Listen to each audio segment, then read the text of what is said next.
Welcome to the Autumn Miles Show with your host, Autumn Miles. Autumn is an author, speaker, wife, and mother. She's the founder and CEO of the Blush Network, the author of Appointed, and a premier contributor for The Blaze. Autumn's vision is to engage our culture with the bold truth of God coupled with raw faith. Now here's your host, Autumn Miles. Hello, this is Autumn Miles back with you, the Autumn Miles Show. How are you doing today? Man, it is a great day in Dallas, Texas. And let me just tell you this. Jesus is Lord today. He is Lord. He is Lord over your life. He is Lord over your situation. You need not fear because God is literally the constant. If you are a believer, no matter if your circumstances are ridiculous today, no matter if they're great today, whether you need today, whether you have excess today, I love the fact that when our circumstances are good, are bad, whatever they are, we can count on the Lord to be our anchor. He anchors our minds. He anchors us in the midst of whatever circumstances are out there. And I'm really encouraged by that today. I'm Autumn Miles. I'm your host here. Man, we have got an awesome show today. I can't wait, to get into it. I want to mention to you guys our society groups that are meeting all over the country, but there's one that started meeting here in Dallas, Texas. And this is where women can come once a month and really get poured into with the Word of God. Some awesome people, awesome just spirit in the room, awesome worship. Our next one is going to be May 26th. And I want you to come. Woman out there, if you feel like you got nobody. A lot of people in this world feel like they have nobody. I don't have anyone to call. I'm going through this, but who do I talk to? Like, I don't know that person that well. I don't know this person that well. Society is where you can come and actually talk about those sort of things, get prayed over. The last meeting that we had, I was able to pray with a woman that had a severe situation going on in her life, and she had nobody. And she came to society, and I was able to pray over her, and we're still praying for her in that situation. But I want you to come May 26th. If you want more information, email Laurie, Laurie, at autumnmiles. Don't forget the N on the end, .com. Okay, without further ado, I really have wanted to do a show on this topic since we started. Singleness. What happens now? Single, when you're 18 years old and you're single, God be with you, but you're probably not super depressed about it. Some people are, they're the teenage things going on. If you're 22 and single, same thing. But what if you're older in life and you are still single? What if maybe you've never been married and you've always wanted to be married, and you struggle with that. Well, that's what our show is going to be about today. And I have my one and only Jesus loving bombshell sister on the line today. And I've wanted her to come on for a while, but it never quite fit into what we were talking about. But today is the day. Her name is Heather Carey. Now, Heather has been a teacher for a super, super long time. She's one of those people that she's very intelligent. She's got her master's in English, the whole thing. But she just wrote a book called Put Into Place. It's about to come out, and it talks about her struggle, but her appointed calling of singleness. Welcome to the show, Heather. How are you?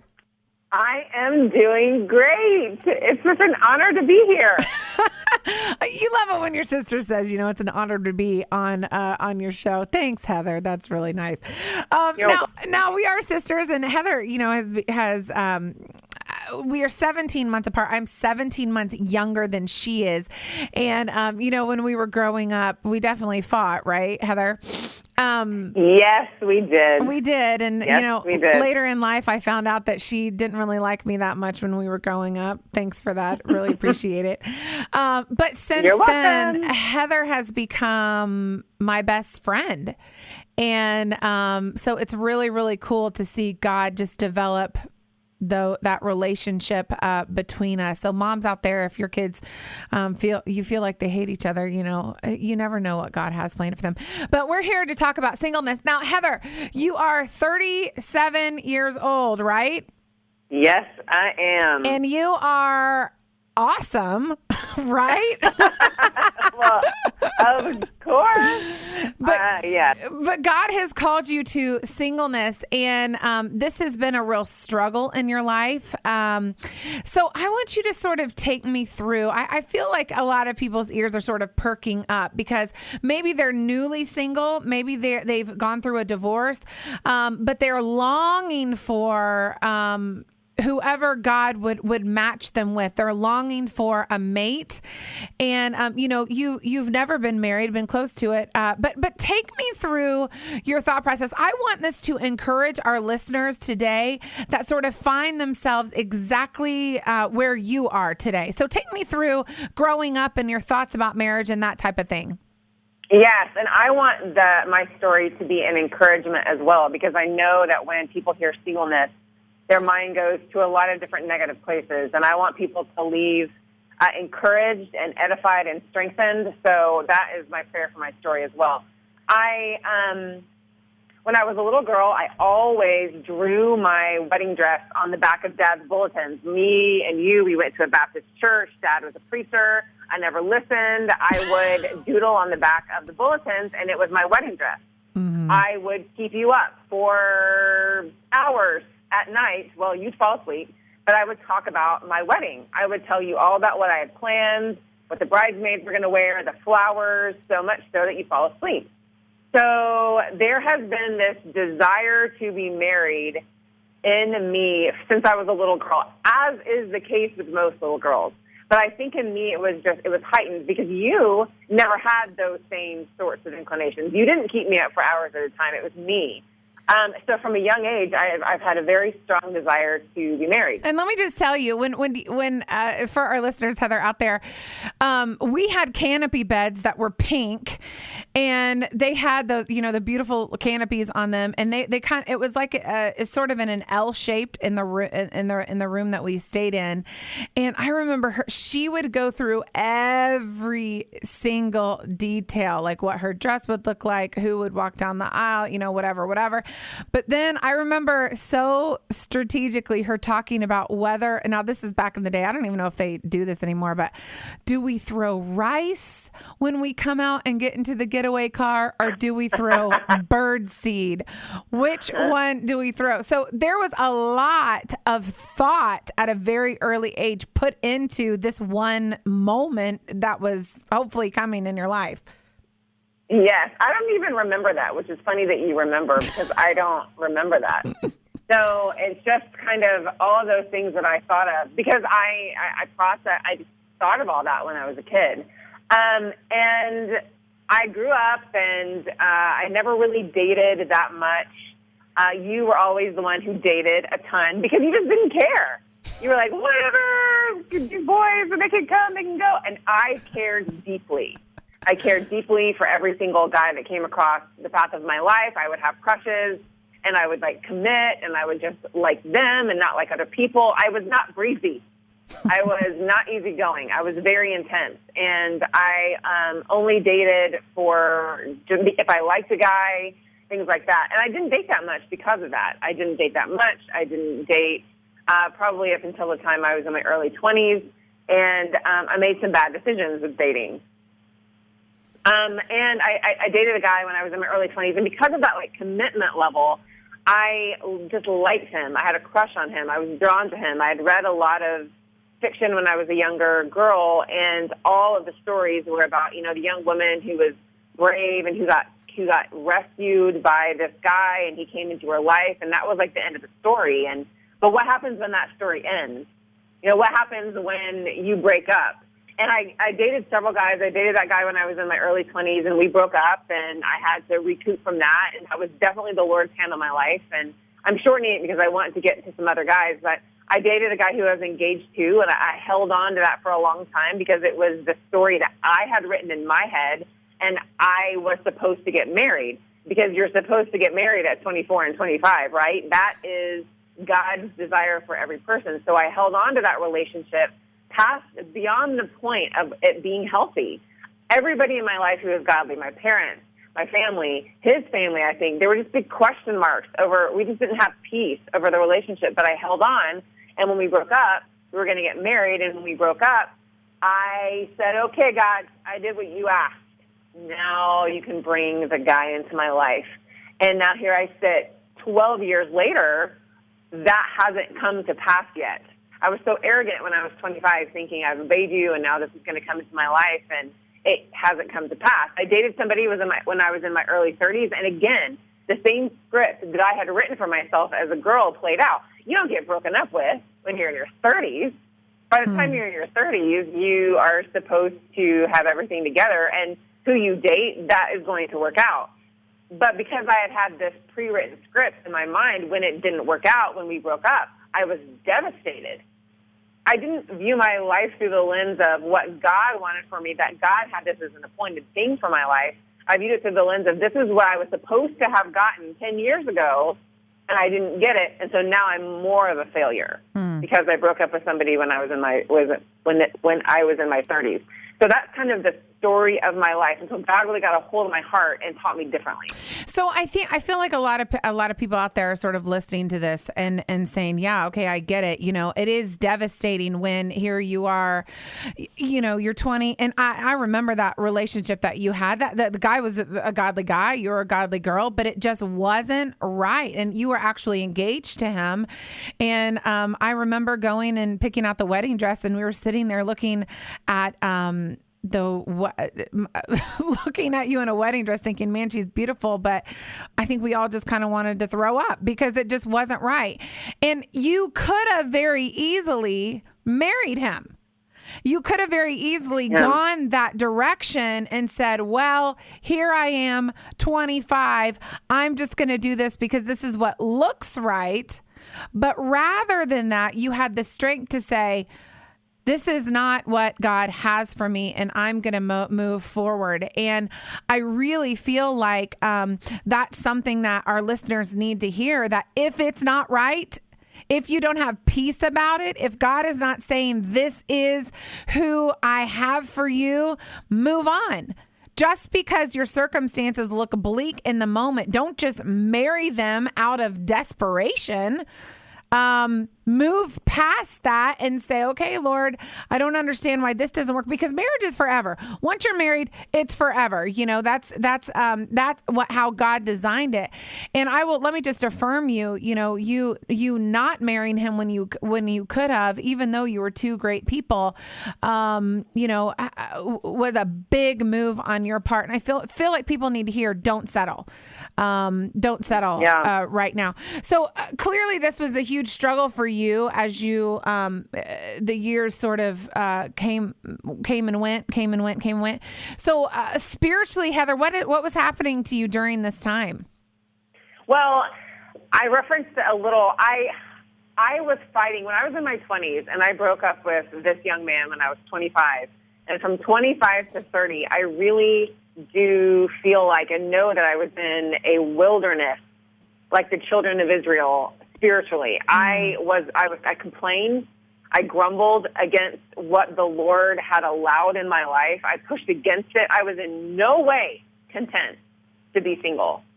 And you struggled. I struggled.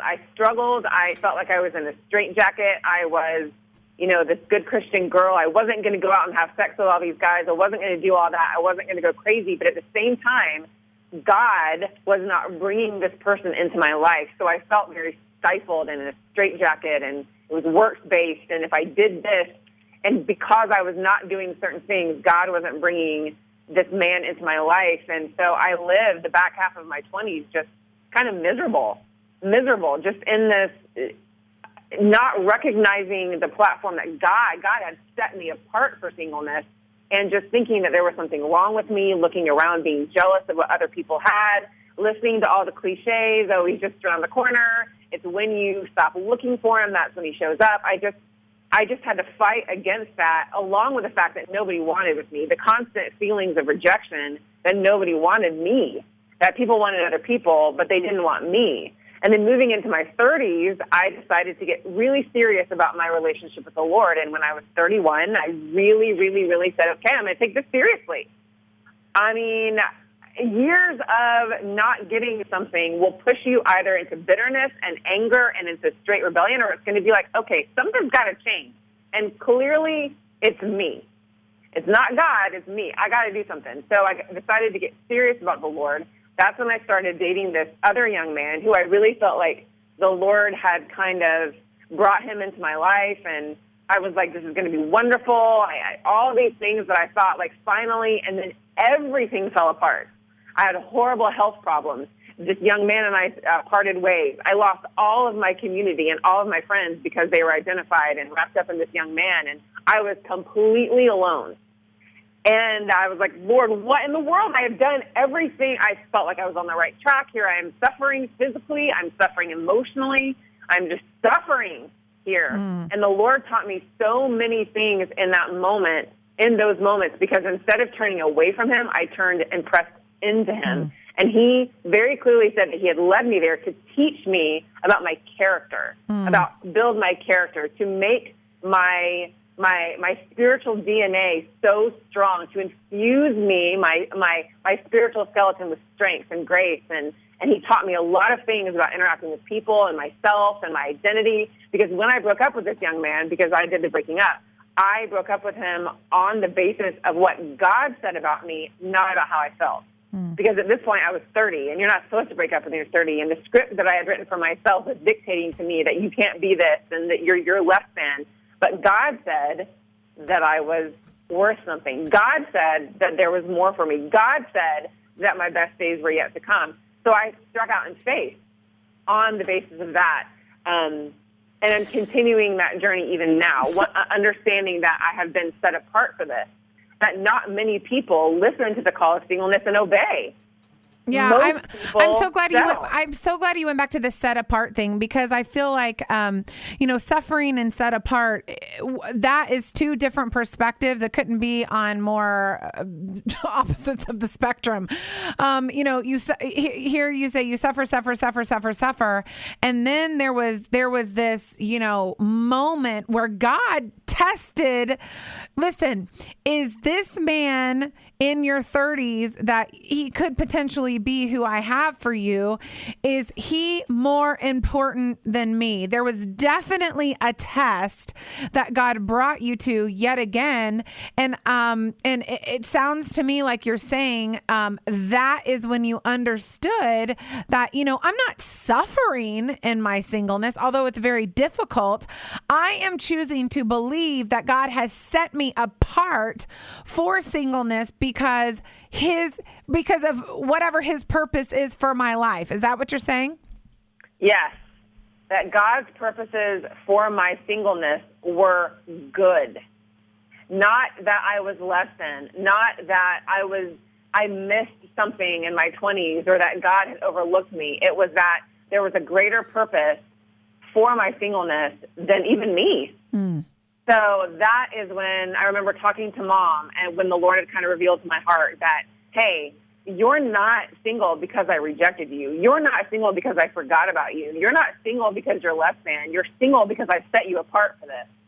You're single because there's something that I want to do with your life, and this is going to be one of the ways that I minister to my people. It's through this thorn in your flesh. It's through this thing that I'm not taking away yet. That is when I realized that I could be very content, because my marriage is coming. It's just not yet. God still has things that he wants to work out in my life, and still has people who he wants to minister to through this period of my life, through this season. I love that. And if you're just joining us, we're talking to Heather Carey. She is the author of a new book that's getting ready to come out, Put into Place. Well, she talks about her battle with singleness, but then there was a perspective change. And some of us don't need to be married. We need a perspective change in our lives in order to understand that, yes, everyone has a thorn, which is what Heather just said. Everyone has a thorn, and this is the one that she has really grown through throughout her life to date. But this story of singleness, I hope it's ministering to you, Heather. So here you go. You are set apart for singleness. This is it. Now I know the temptation of severely struggling, is there, just like it is in anyone's weakness. Singleness is your thing. It's not everybody's thing. But what are some promises that God gave you from His Word to hope for this one day and to be active until it came? He has said numerous things. He has spoken over my singleness numerous times. One of the things that he said to me right when I went through the breakup with a young man when I was in my early 30s, he told me through Isaiah several times. Through Isaiah, he told me that I would not be put to shame. He says it in Isaiah 54, and I believe he says it again in another chapter in Isaiah 48, I think, that he used this verse to say that you will not be put to shame. He used Isaiah 54 to say, "Sing, O barren one, that I am your husband, that Israel, the father of Israel, I'm your husband," and he speaks life over the barren one, and he says to enlarge your tent, to lengthen your cords, to put down your stakes, and the righteous will not be put to shame. And he used that in immediate aftermath of that breakdown of the relationship in my 30s, but he's used other verses to speak over my heart, the promise of marriage. He talks about how he will perfect that which concerns me. And that came to me at a time when I was just like, are you really working? Is there really something going on? And he spoke to my heart to say, yes, I am perfecting that which concerns you. Because one of the principles of the Word of God is that when God asks us to wait, when He delivers on the promise, what He gives us is spectacular. And so He is perfecting. He is in the business of perfecting the man that He has for me, but also myself, also me. That is one of the things that this thorn in the flesh, this season of my life, has pushed me into me growing. It's not about God bringing somebody into my life. It's about Him perfecting me in the process. Okay. I'm sorry. I want to get to a couple of things. Finish your thought. But then answer this. Singleness is your platform and you're using it. So how are you using your singleness as a blessing to other people? I think that's important to point out what exactly you're doing right now. Well, one of the things that God has called me to and has asked me to do is to mentor young women. And ever since the beginning of 2016, and really over the past 5 years, God has brought young women into my life that I can speak life into. I can encourage to say, the Bible doesn't talk about really a plan for a couple. He talks about a plan for an individual, and that you have a purpose and a plan for your life that is independent from your relationship status, which is something that I came to understand when I read Corinthians after I went through the breakup when I was 25 and in my 30s. So to get young women to understand that you have a purpose and a plan regardless of your relationship status. I've really been able to talk to women with relationship issues that'll call me and ask me questions, and I'll talk about healthy boundaries, things that I've learned over time of no, He can't call you after you go through a breakup. You have to sever that and trust the Lord that there's something better that's coming, and just various things like that.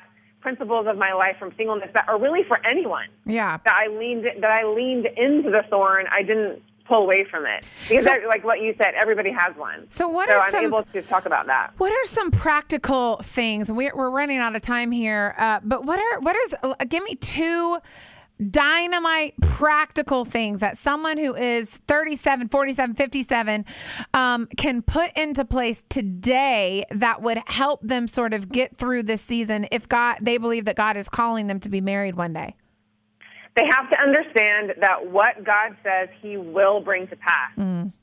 And that they need to wait on him to bring it to pass. And there are numerous promises in Scripture that talk about waiting for the Lord and him renewing our strength. But to relax in the process, knowing that God does not mock you the desire to get married, that there will come a day when that will come to fruition. But in this season, to look for any outlet and every opportunity to invest in those around you and to invest in his call in your life, because you're not going to get this time again.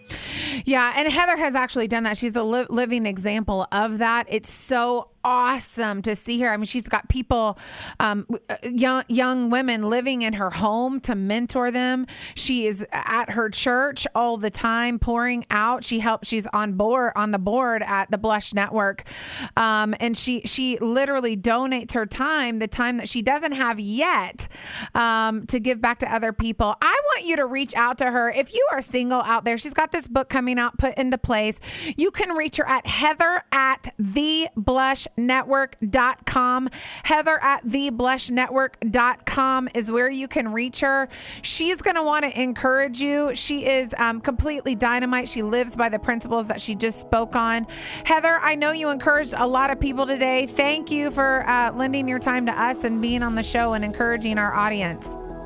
You are so welcome. It was my pleasure. All right. I'll talk to you soon. Thank you guys out there for listening. I'll see you tomorrow at the Autumn Miles Show. Thanks so much for listening today. The Autumn Miles program is listener supported, and your donation to keep it on the air is appreciated. To make a donation, visit autumnmiles.com. And with a $100 donation or more, you'll receive an autographed copy of Autumn's book, Appointed, Your Future Starts Now. Join us next time for the Autumn Miles Show on Christian Talk Radio, The Word, 100.7 FM.